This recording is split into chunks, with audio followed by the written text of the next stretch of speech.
كتابه 12 شهرا في العدة فيه 4 حرم أولها محرم وثانيها رجب وبعدها ذو القعدة وذو الحجة الذي أفرد فيها ذلك الدين القيمة ومن لم يظلم نفسه فقد بلغ رشده ومن أطاع ربه فقد بلغ كسده والحمد لله الذي ألحنان المنان عليم حكيم يعلم ما يتخلع في بطون الأمهات بصير لا يخفى عليه ما في الأرض ولا في السماوات فنشهد أن لا إله إلا الله وحده لا شريك له ونشهد أن سيدنا وسندنا ونبينا محمدا صلى الله عليه وسلم فصلى الله تعالى عليه وعلى آله وأزواجه وذريته وأهل بيته وأحبابه وأصحابه الأجمعين إلى يوم القيامة.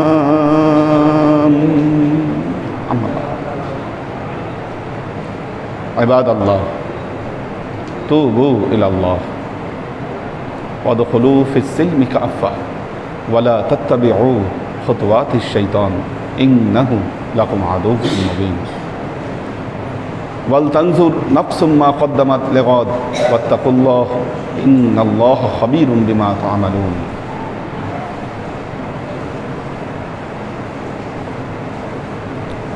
عباد الله واعلموا أن الله تعالى أوجب الأضحية على شرط الاستطاعة وقد روي قال من أصحاب رسول الله صلى الله عليه وسلم يا رسول الله ما الأضحية قال سنة أبيكم إبراهيم عليه الصلاة والسلام قال فما لنا فيها يا رسول الله قال بكل شعرة حسنة قال فالصوف يا رسول الله قال بكل شعرة من الصوف الحسنة.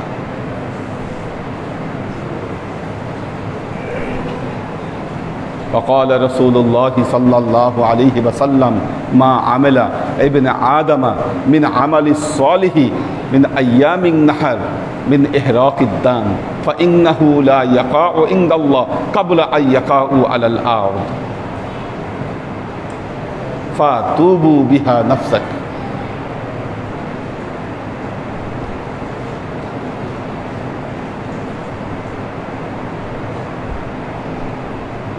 وقال رسول الله صلى الله عليه وسلم فإنه لا يقع بقرونها وأشعارها وأزلافها إلى يوم القيامة. وقال الله تعالى في كلامه المجيد وفرقانه الحميد لن ينال الله لحومها ولا دماؤها ولكن ينالوه التقوى منكم.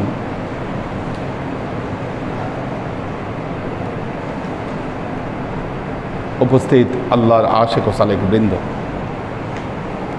সর্ববিদ উত্তম প্রশস্তি জ্ঞাপন করছি সে আল্লাহ পাকের নিমিত্তে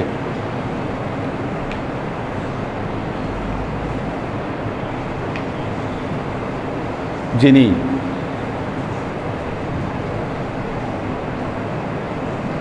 বছরকে 12টি মাসের মধ্যে আবর্তন ঘটিয়েছেন।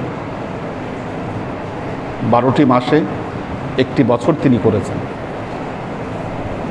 এই 12টি মাসের মধ্যে আবার 4টি মাসকে তিনি পবিত্র মাস হিসাবে ঘোষণা করেছেন। এবং সেই পবিত্র মাসগুলোর বছরের তৃতীয় মাস আমরা জিলকদ মাসে উপস্থিত হয়েছি। আর কয়দিন পরেই জিলহজ মাস শুরু হয়ে যাবে এবং আল্লাহর দরবারে একটি কোরবানি উপস্থাপনের মাধ্যমে আমরা নিজেদেরকে আল্লাহর কাছে যে আমরা আত্মসমর্পণ করেছি এই বিষয়টি আমরা আল্লাহর কাছে প্রমাণ দেব। আমাদের ঈদুল আজহা সামনে। প্রথম প্রশ্ন হচ্ছে, এই কোরবানি আমাদের মধ্যে কাদেরকে কোরবানি করতে হবে, কাদের উপর কোরবানি ওয়াজিব? কোরবানিটি ওয়াজিব, তবে হ্যাঁ, আলা শারতিল ইস্তিতাআ, সামর্থ্যের উপরে ভিত্তি করে কোরবানিটি ওয়াজিব, সবার উপর নয়। যারা সামর্থ্যবান তাদের উপর কোরবানি করা ওয়াজিব। কারা সামর্থ্যবান? হজ করতেও সামর্থ্য লাগে, জাকাত দিতেও সামর্থ্য লাগে, কোরবানি করতেও সামর্থ্য লাগে। তবে হজের সামর্থ্য, জাকাতের সামর্থ্য, কোরবানির সামর্থ্য, এগুলোর মধ্যে পার্থক্য আছে। হজের সামর্থ্য কি? হজের সামর্থ্য হলো বাইতুল্লাহ যাওয়া আসা, পরিবারের খরচ বহন করা, এই সামর্থ্য থাকলে হজ ফরজ। জাকাত, নেশাব পরিমাণ মাল থাকলে জাকাত ফরজ। এখন নেশাব পরিমাণ মালটা কি? নেশাব পরিমাণ মাল হচ্ছে 52.5 তোলা রূপা, 52.5 তোলা রূপা বা তার সমমূল্য। এই 52.5 তোলা রূপার যে সমমূল্য যে সম্পদ হয়, ওই সম্পদের মালিক যদি আপনি হন, আপনার উপরে জাকাত দেওয়া ফরজ। 52.5 তোলা রূপার মূল্য কত?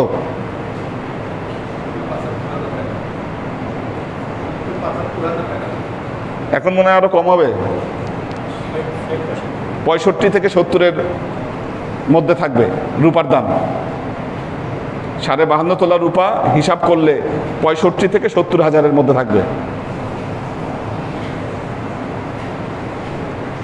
এই পরিমাণ সম্পদ যদি 1 বছর থাকে, মালিকে নেশাবের শর্তটা দেখেন, এক হচ্ছে পরিমাণ, আরেক হচ্ছে টাইমিং।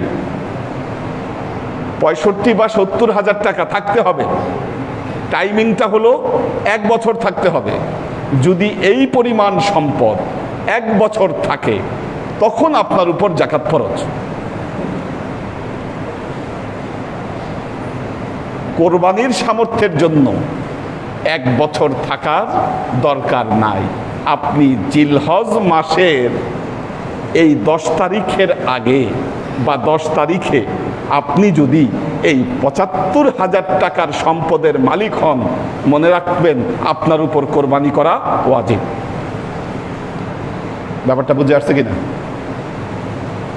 যিনি মালিকে নেশাব, কিন্তু 1 বছরের শর্ত না, জিলহজ মাসের 10 তারিখ শর্ত। জিলহজ মাসের 10 তারিখের মধ্যে কেউ যদি 75,000 টাকার মালিক হন, তার উপর জাকাত, তার উপর কোরবানি করা ওয়াজিব।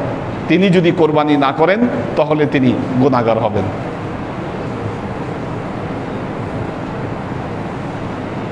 আচ্ছা, 1 ভাগ কোরবানি দিতে কত টাকা লাগে?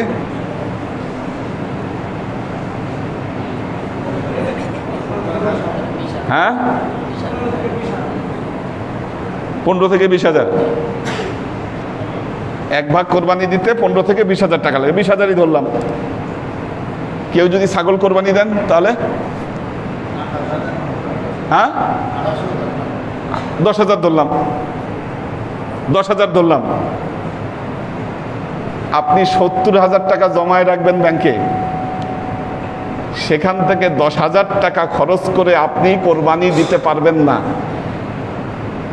আপনার অন্তরে ব্যথা লাগে না, 10,000 টাকা আমি এই 70,000 টাকা জমিয়ে রেখেছি, এখান থেকে 10,000 টাকা বের হয়ে যাবে, হায় রে কি কষ্ট, কি কষ্ট। তাহলে আপনি চিন্তা করেন, আপনি দাবি করেন আমি মুসলমান, কি আমি মুসলমান? কেমন মুসলমান? হযরত ইব্রাহিম যেমন মুসলমান ছিলেন, আমি তেমন মুসলমান, কি এটা তো আপনার দাবি? তাহলে হযরত ইব্রাহিম আলাইহিস সালাম তার সন্তানকে কোরবানি করে ফেলতে পারছেন। আর আপনি আপনার জমায়ে রাখা 70,000 টাকা থেকে আপনি 10,000 টাকা খরচ করে কোরবানি দিতে পারেন না, আর আপনি নিজেকে দাবি করেন আপনি মুসলমান। কোন ধরনের মুসলমান আপনি বলেন? আপনি কিভাবে দাবি করবেন যে আপনি সচ্চা মুসলমান? এই যে ঘুমাচ্ছে, আগে বসেন। দেখুন আল্লাহর আশেক ও সালেক বৃন্দ, কোরবানির মশলা আমাদের জানা দরকার, আমাদের জানা দরকার। নাবালকের উপর কোরবানি ওয়াজিব নয়, সাবালকের উপর কোরবানি ওয়াজিব। সাবালকে যে আবার ফোন ধরছে মসজিদের ভেতরে, কি স্বভাব এগুলা মসজিদের ভেতরে?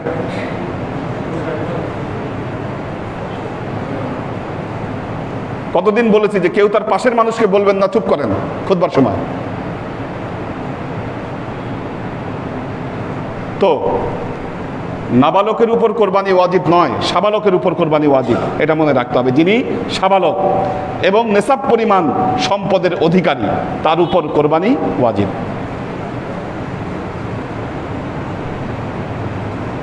তিনি যদি কোরবানি না করেন তিনি গুনাহগার হবেন। আল্লাহর নবী বলেছেন, মাউ ওয়াজাদা সাআতান ফালাম ইদাহি ফালা ইয়াকরিবান্না মুসাল্লানা, যাকে আল্লাহ সামর্থ্য দিল কিন্তু কোরবানি করলো না, সে যেন আমার ঈদের ময়দানে না আসে, ঈদের ময়দানে না আসে। অনেক পরিবারে হয় কি, অনেক পরিবারে হয় কি দেখেন, পরিবারের পক্ষ থেকে পরিবারের কর্তা আদায় করে দিলে মোটামুটি সবারটা আদায় হয়ে যায়। অনেক পরিবারে আছেন স্বামীও স্বাবলম্বী, স্ত্রীও স্বাবলম্বী। কি, স্বামীও নেশাব পরিমাণ মালের অধিকারী, স্ত্রীও নেশাব পরিমাণ মালের অধিকারী, উভয়ের উপরই কিন্তু কোরবানি করা ওয়াজিব হয়ে গেছে। কারণ স্ত্রীর গহনা আছে।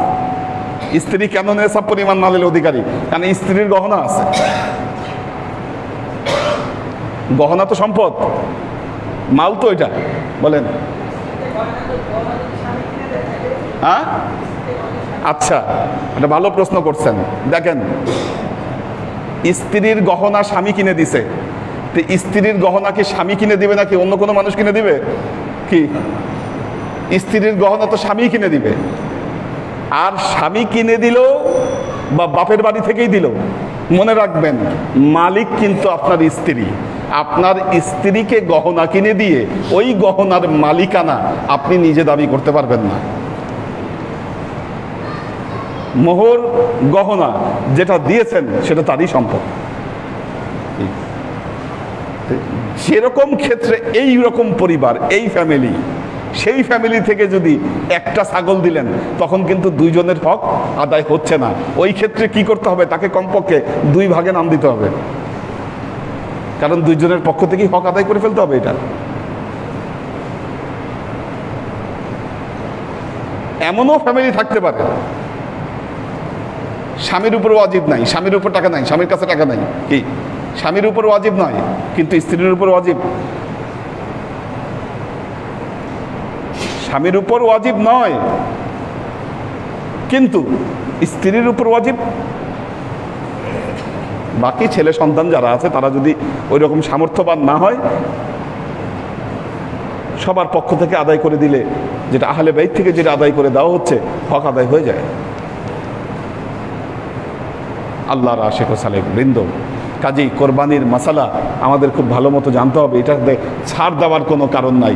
এমন মানুষ আছে দেখবেন কোরবানির সময় জিজ্ঞাসা করবেন, ভাই কোরবানি করছেন? এমন বহুত মানুষ আছে দেখবেন, ভাই কোরবানি করছেন? না ভাই, আমাদের সবার গোস্ত খাওয়া নিষেধ, ফ্যামিলির সবার গোস্ত খাওয়া নিষেধ, এই জন্য কোরবানি করি নাই। আমার হার্টের অসুখ, হার্টের অসুখ, গোস্ত খাই না, এই জন্য কোরবানি করি নাই। আপনার অসুখ থাকলে আপনাকে খাইতে বলছে কে? যদিও বরকতের জন্য একটু খেতে পারেন, আর ভয় লাগলে আপনি খায়েন না, কিন্তু তাই বলে কোরবানি করতে নিষেধ করছে কি? আপনি কোরবানি করে পুরোটা দান করে দেন। খাওয়া তো ওয়াজিব না, খাওয়াটা হচ্ছে বরকতের জন্য। ফাকুলু মিনহা ওয়া আতইমুল বাইসাল ফাকির। সেজন্য যাদের উপর কোরবানি ওয়াজিব তারা যদি কোরবানি না করেন সেই ক্ষেত্রে তারা গুনাহগার হবেন। এবং আল্লাহর নবী বলেছেন, সে যেন আমার মসজিদে না আসে, ঈদের ময়দানে ওই ব্যক্তি যেন না আসে। আল্লাহর আশিক ও সালেক বৃন্দ, অকালা মিন আসহাবি রাসূলিল্লাহি সাল্লাল্লাহু আলাইহি ওয়াসাল্লাম, ইয়া রাসূলাল্লাহ মাল উদহিয়া। আল্লাহ নবীর একজন সাহাবী জিজ্ঞাসা করলেন, ইয়া রাসূলাল্লাহ, এই কোরবানিটি কি? এই কোরবানি কি? আল্লাহ নবী বললেন, সুন্নাতা আবিকুম ইব্রাহিম আলাইহিস সালাতু ওয়াস সালাম। এটা হচ্ছে তোমাদের আদি পিতা হযরত ইব্রাহিম আলাইহিস সালামের সুন্নাত। কি করেছিল হযরত ইব্রাহিম আলাইহিস সালাম? হযরত ইব্রাহিম আলাইহিস সালামকে আল্লাহ নির্দেশ দিয়েছিলেন, তুমি তোমার সন্তানকে কোরবানি করো, তুমি তোমার সন্তানকে কোরবানি করো। আপনারা এই ঘটনা কম বেশি শুনেছেন। তো যখন আল্লাহর নির্দেশে হযরত ইব্রাহিম আলাইহিস সালাম তার সন্তানকে নিয়ে গেলেন, এই ঘটনা পরবর্তীতে বলবো, আরো বিস্তরভাবে বলবো। এখন কোরবানির মাসলা মাসাইলগুলো আমাদের বেশি জানা দরকার। যখন কোরবানি করতে নিয়ে গেলেন, আল্লাহ তাআলা জিবরাইলে আমিনকে দিয়ে একটা জান্নাতি দুম্বা পাঠিয়ে দিলেন। জান্নাতি দুম্বা পাঠিয়ে দিলেন। এবং ইব্রাহিম আলাইহিস সালাম যখন ছুরি চালালেন, ইসমাইলের পরিবর্তে ওই দুম্বাটি কোরবানি হয়ে গেল।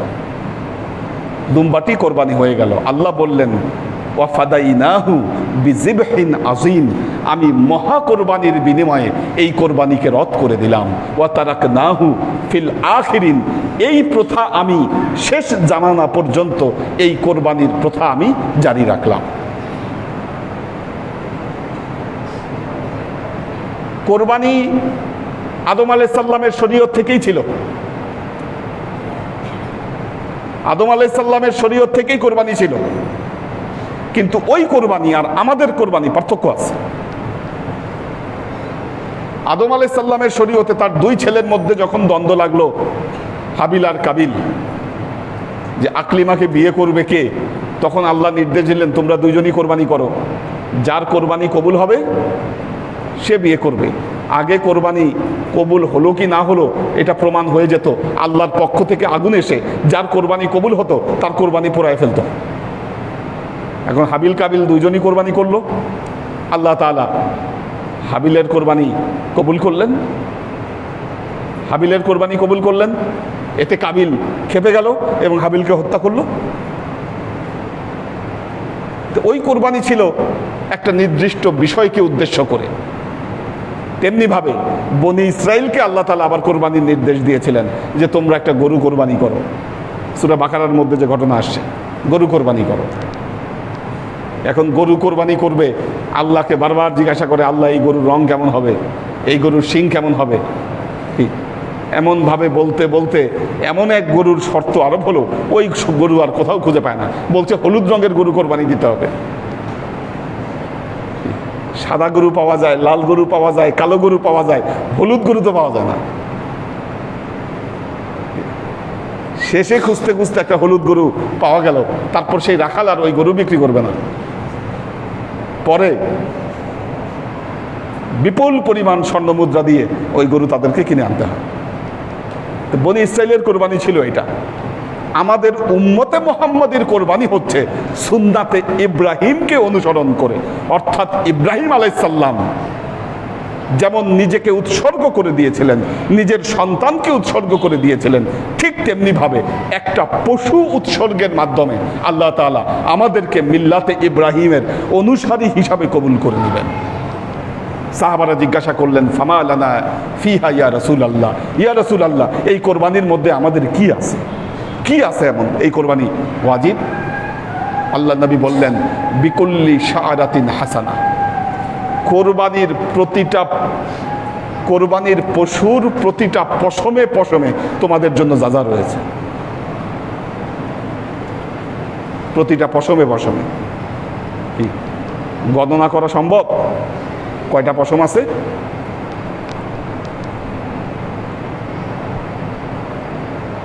এক সাহাবী জিজ্ঞাসা করলেন, ফাসসুফু ইয়া রাসূলুল্লাহ, ইয়া রাসূলুল্লাহ, যারা বড় বড় পশু কোরবানি দিচ্ছে তাদের প্রতিটা পশমে পশমে যা যা, কেউ যদি ছাগল কোরবানি দেয়, ফাসসুফু ইয়া রাসূলুল্লাহ,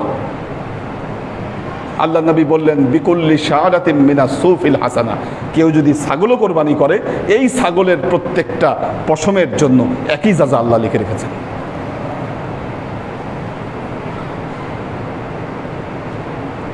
আল্লাহর আশিক ও সালেক বৃন্দ, আল্লাহ নবী এও বলেছেন, এই আইয়ামুন নাহার,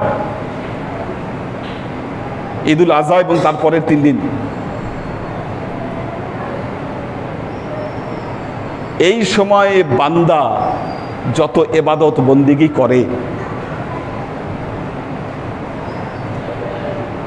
কোরবানির পশু কোরবানির মতো এর চাইতে প্রিয় আমল আল্লাহর কাছে আর কিছু হতে পারে না। আল্লাহ বললেন, ফা তুবু বিহা নফসাক, কোরবানির দ্বারা তুমি তোমার নফসকে পবিত্র করার চেষ্টা করো। কাজেই যারা সামর্থ্যবান আছেন তারা নিয়ত করে ফেলেন যে আপনারা কোরবানি করবেন,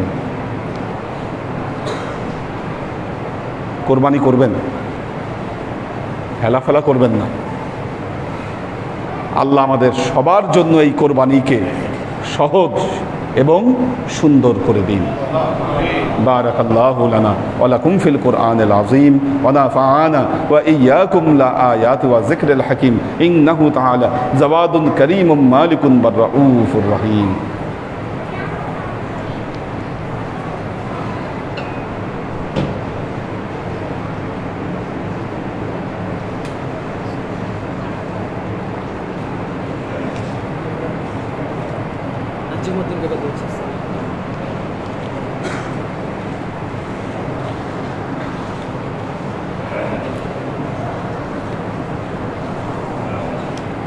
কি অবস্থা?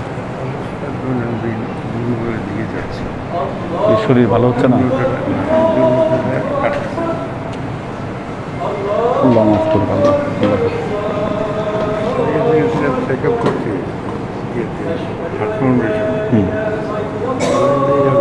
মোবাইলটা হারিয়ে গেছে। ওই যে দামি মোবাইলটা আপনার আইফোন, আইফোনটা আল্লাহ তো বের করা যায় কীভাবে?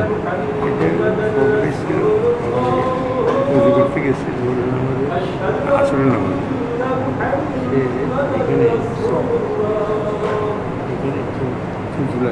হাঁটুর সমস্যাটা দেওয়া গেল সেইখানে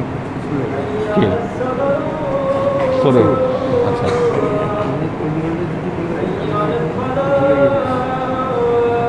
মাইন্ডটা দিয়ে দিয়েছিলেন বুঝে যাবো ডিস্টেন্স করবো আসে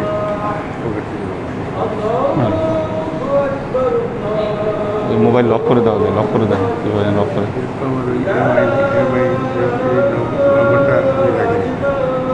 আমার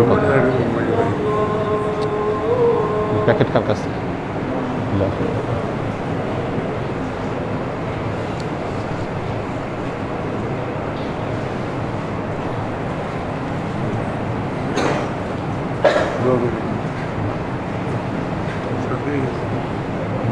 আমার ওয়াইফ সালাম পাঠিয়েছে, পুরো বাসা বিপর্যস্ত, সেও একেবারে মাইল্ড স্ট্রোক করছে, সারাবার অবস্থা পুরো বাসা।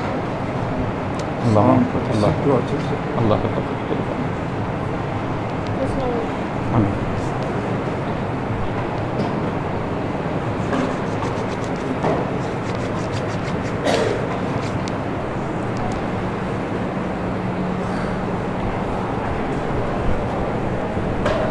الحمد لله الذي جعل في كتابه 12 شهرا في العدة وفيه 4 حرم أولها محرم وثانيها رجب وبعده ذو القعدة وذو الحجة الذي أفرد فيه وحده ذلك الدين القيمة ومن لم يظلم نفسه فقد بلغ رشده ومن أطاع ربه فقد بلغ قصده والحمد لله الذي ألحنان المنان عليم حكيم يعلم ما يتخلع في بطون الأمهات بصير لا يخفى عليه ما في الأرض ولا في السماوات فنشهد أن لا إله إلا الله وحده لا شريك له ونشهد أن سيدنا وسندنا ونبينا محمدا صلى الله عليه وسلم فصلى الله تعالى عليه وعلى آله وأزواجه وذريته وأهل بيته وأحبابه وأصحابه الأجمعين إلى يوم القيامة. أما بعد عباد الله توبوا إلى الله وادخلوا في السلم كافة ولا تتبعوا خطوات الشيطان إنه لكم عدو مبين ولتنظر نفس ما قدمت لغد واتقوا الله إن الله خبير بما تعملون. عباد الله واعلموا أن الله تعالى أوجب الأضحية على شرط الاستطاعة. عباد الله فاتعظوا بنصيحتي كما أخبركم الآن بخطبتي. بارك الله لنا ولكم في القرآن العظيم ونفعنا وإياكم الآيات والذكر الحكيم إنه تعالى جواد كريم مالك بر رؤوف رحيم.